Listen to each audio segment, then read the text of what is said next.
So we got a lot to cover, so let's get into it. The media Bermuda Triangle. Whoa, what does this mean, right? I mean, this is a place in the Atlantic where ships have and planes have gone missing over the course of about 50 years, and nobody quite knows why. Well, I thought if we're going to talk about surviving in the new media universe, perhaps the media Bermuda Triangle is not a bad analogy because, well, what is it about the media Bermuda Triangle in terms of attributes? Well, we know that number one, it's mysterious, right? And clearly in our world, there's enough sort of moving parts to make things not all that clear. Number two, we know that it's deadly, right?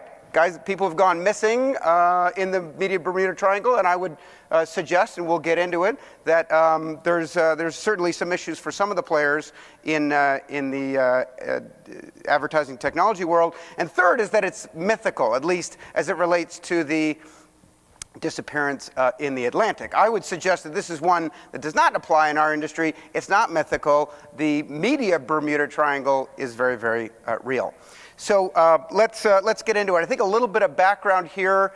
I have this slide I put together to talk about the sort of changing nature of the media industry, and I broke it into four primary quadrants. You've got sort of a traditional era where you had print and broadcast media companies who very much in a broadcast mode, a broadband mode. It was a push delivery system. And of course, that's been around for a long, long time. Then back in the late 80s and into the 90s, we had something called new media, which don't really, I guess it was new relative to traditional, but it was now a much more narrower focus. You saw that was the 500 television channel world and subscription radio and television. And so it was still push, but it got a little bit more specific. Further still, the online world got narrower still in terms of the sort of targeted approach to the subject matter and the audience, and yet this time it became a pull. And with the rise of the large portals, you were seeing very much a change from the content delivery of a push to a pull. Well, here we are in what I call this latest stage. I call it science-ified. That is not a word. You can look it up. It doesn't exist. But it's useful to sort of talk about this realm where the four horsemen are social, mobile, local, and real-time. And the interesting thing is, for the consumer, this is now sort of personalized media. The rate of change is very fast. Companies can get launched with virtually no money whatsoever, and the real question that we're going to explore today is, how does the agency survive in this science-ified world? Is it even needed in the first instance? I did say this was deadly. So if you think about disintermediation, and it used to be pretty simple, right? The marketer would go to the agency. The agency would then purchase the media from the publisher, and the publisher owned the audience or the consumer. And it was a very sort of orderly setup. And yet, we have found that some marketers are actually now going straight to the publisher, bypassing the agency. And I would submit that in this more sort of science-ified world, because of the availability, the ubiquitous availability of data, and some of the technology developments, that we're going to see marketers go straight to consumers, bypassing both publisher and agency. This poses obviously a significant risk to those players in the room. And one prime example of that is, in fact, Facebook, which is doing just that. Now, there are some technology intermediaries that are helping them along the way, but I think we should discover that. So, we live in this mixed-up world. It used to be, WPP. We knew what WPP was. Well, today, WPP, besides being an agency, obviously, also operates an ad network. GLAM is a technology platform. We've got Hearst is now an agency. We have IBM is an advertising analytics company. Who knew? Previous to this summer. Facebook is, in fact, a data company. And Google is all of the above. So yes, it is a mixed up world. So with agencies as publishers and publishers as agencies and marketers. Heck, you just heard it. I could have put it on this slide. And Red Bull, a beverage manufacturer, is now a publisher. So what do you do? So here's the introducing the sort of version 3.0 of the display advertising chart. There wasn't enough logos on here before, and so now there are 245 logos. There are more categories. There's all kinds of new stuff on this chart. And remember, this is just display. We have one for search and for international and for video and for mobile. But this is just display, and I think it's important to focus on this because of the brand impact, and I think this is where a lot of things, a lot of developments are changing. So let's make some observations, if you will. Obviously, clearly, this is still too crowded, right? I mean, we've got a lot of players, and while on one end you could say, geez, that's awfully confusing for somebody who wants to accomplish the simple goal of promoting their products and advertising in this ecosystem. On the other hand, I could say this is fantastic. All of this innovation is driven by VC-funded companies who are focusing on the one thing that they do really, really well, and this is creating almost like a petri dish of innovation, where we're learning to the applications of all this new technology, both sides of the coin. And it doesn't have to be that complicated, and I believe it will be more simplified. You can think of the world, in sort of 4, maybe 5 buckets, where you've got folks, helping advertisers in terms of, either the identification of the right channels and the placement and the buying of their ads and the delivery of creative. You've got on the supply side, folks who are trying to help publishers, use the technology to their advantage, to maximize yield, to get the most benefit out of their particular inventory. You've got the data management platforms and associated companies in red. These are the guys that have basically figured out that now that we have a world where media and audience have been separated, these are the guys that are trying to provide the tools for both advertiser and publisher side folks to improve their lot in life. And then finally, in orange, the infrastructure providers. These guys are really just supplying the tools and the infrastructure for it all to live. And of course, there's a variety of other companies as well. So the second point is that science is here to stay. And, it used to be that all you needed was a good prep school network and a healthy liver, and you'd be just fine in this industry. And obviously, Don Draper lived that, right? But unfortunately, we now live in a world,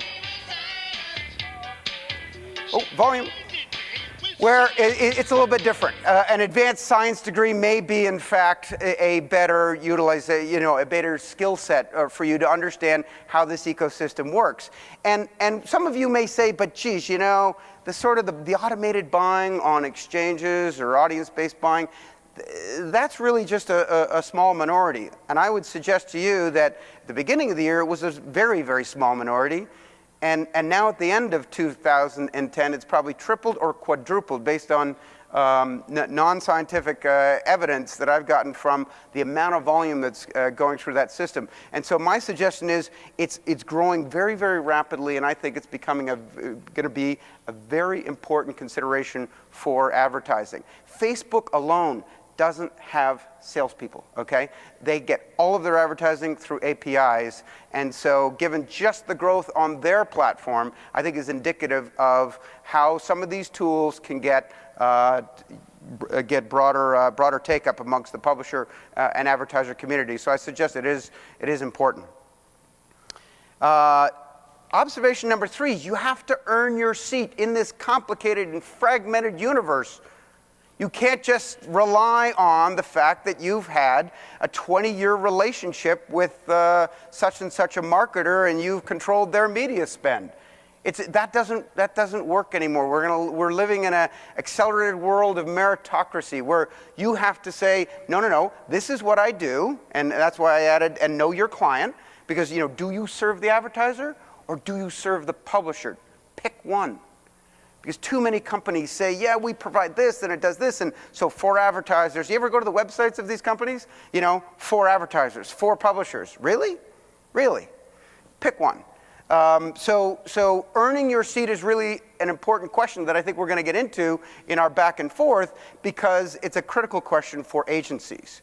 We know what you used to do, but in this kind of a science-ified world where technology is the key to delivering results for advertising, how does that change? We'll get into that.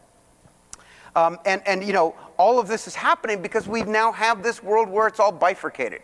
It used to be agencies, handled a lot of this. The media, they had the data. They obviously created the creative. But now technology is creating a world where we're getting bifurcation of attributes in the system. Observation number 4, the velocity of money has accelerated. I was chatting at the cocktails last night and thought about, adding this point. VCs every single day are funding more and more companies. You saw announcements this morning, Media 6, another $17 million. So companies are getting all the means they need to develop their technologies. And the money, there's more demand than there is supply. Money is chasing it. And what's interesting, and I find, is that they're all seeking sort of the right positioning. The first time this chart came out, 20 companies called me and said, you need to put me in the DSP box. My answer to that was, careful what you ask for. Because, I could make the argument that you should,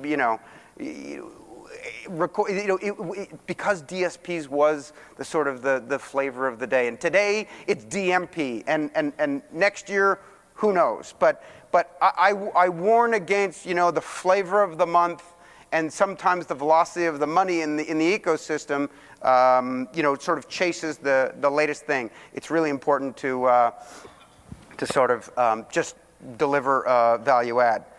5. Observation number 5 is that consolidation is here. Some people have said, geez, Terry, your chart, every time we get a new version of your chart, there are more logos, only because it's imperfect, and I'm just, getting there, and there's new companies. But the reality is, we have seen a lot of consolidation. In fact, just in the last year, over 20 companies have been consolidated. Can we get some volume? So yes, this is an active and vibrant marketplace, and you've seen deals across almost every component of the landscape. And thank you. And I can tell you that based on my travel and my lack of sleep, that there's going to be a lot more in the coming months and the coming year. I think 2011 will be a major year for consolidation. Now, point to note, there's going to be fewer logos. However, that can come about 2 ways. 1, M&A. 2, failure. And failure is an option. I think there are, with over $2.5 billion of funding across this universe, there is going to certainly be failure. That said, this is part of something bigger. I mean, some people said, geez, $2.5 billion of funding against an industry, a spend of $8 billion. Well, the reality is, it may be $8 billion today and yet growing. But my submission is that this is much broader. And this is the reason why I focus a lot on display advertising, is because it's at the critical layer in the purchase funnel. But ultimately, the opportunity set is beyond display. Heck, it's beyond search. It involves content, CRM, e-commerce. Even product design is influenced by the changes going on with consumer data at the display layer. And one of the arguments I suggested in a recent post was it was something I call the scientification of media, where historically, the top of the stack, the display stack, was an art, and the rest of all the layers of the purchase funnel were in fact science, the science of conversion. And that when you change that top layer from an art to a science, amazing things happen. The purchase funnel becomes extremely efficient and in fact collapses. So much so that I think you will see companies move up and down the purchase funnel at a significant risk factor to folks in the middle. Why is Google moving into display? Part of it's offensive, part of it, I believe, is defensive.